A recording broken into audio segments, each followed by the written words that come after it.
Álfur, dottinn úr leik eða tímabilinu lokið hérna hjá Fjölni, svona svekkjandi niðurstaða hérna hér í dag, hvernig metur þetta? Já, bara mjög svekktur að við séum dottnir út og hérna maður er svona ennþá bara að melta þetta er náttúrulega bara mikið högg en það er skamt stóra högg á milli eins og maður segir. Stærsta höggið var náttúrulega bara að hafa verið í toppbaráttunni í allt sumar og hafa svona mistað af þessu í lokin að klára fyrst sætið. Ég held að það hafi svolítið verið erfitt fyrir menn og hérna komandi inn í þetta umspil þá hérna var þetta bara einhvern veginn mjög erfitt að koma hingað eftir að hafa tapað fyrir leiknum og leikmyndin eins og ég bjóst við, þeir lágu mjög neðarlega og liðið byrjuðu að gera þetta við okkur,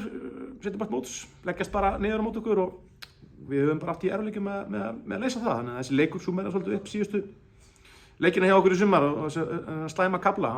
hann svolítið súmerast upp í þessu. Finnst þér að svona vera þetta hvernig mótherjarnir liggja þá svona neðarlega, hafa svona kannski ástæða fyrir svona verra gengi þá svona seinni part sumars eftir gott gengi fyrirparts? Kannski er þetta að koma fingra á það er ýmislegt sem maður getur haft áhrif á þetta og hvort að maður geti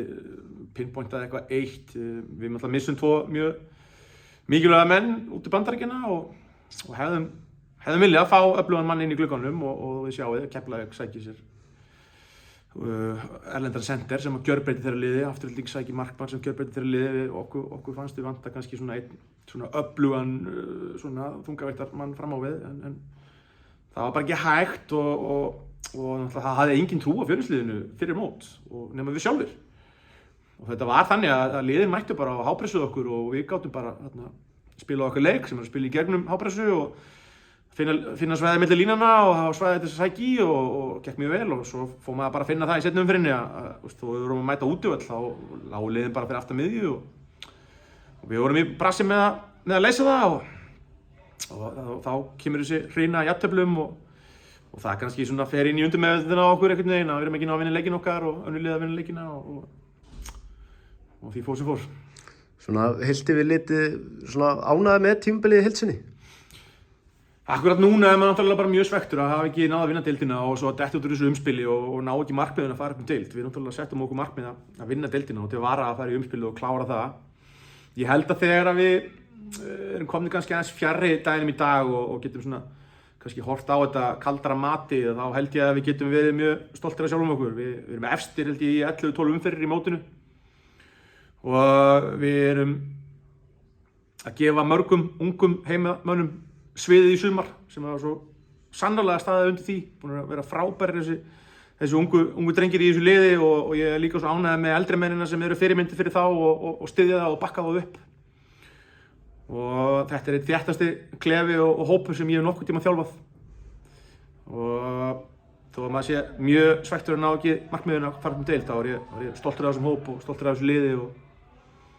það er bara sannur heiður að þjálfa þessa gaura. Við talaðum þessa ungu leikmenn, ertu hræddur að missa eitthvað af þeim fyrir næsta tímabil? Ég er ekkert hræddur það sem gerist bara gerist sko. Það er náttúrulega áhugi á þeim og þetta er kannski gallinn við okkar stefnu að gefa ungu strákum tækifærið og þróa okkar einn ungu leikmenn upp og þjálfa þá. Ef við náum ekki að taka skrefið upp í efstu deild þá þegar þeir eru búin að taka skrefið að komast upp í efstu deild þá koma liðin á þá og vilja fá þá og það er náttúrulega bara eins og oft komið fram í fjölmiðlum, það er áhugi á okkar leikmönnum og það verður eflaust svona eitthvað tilboð og ég meina félagið bara metur það og ef það kemur tilboð sem hefur samþykkt þá meta leikmennið það og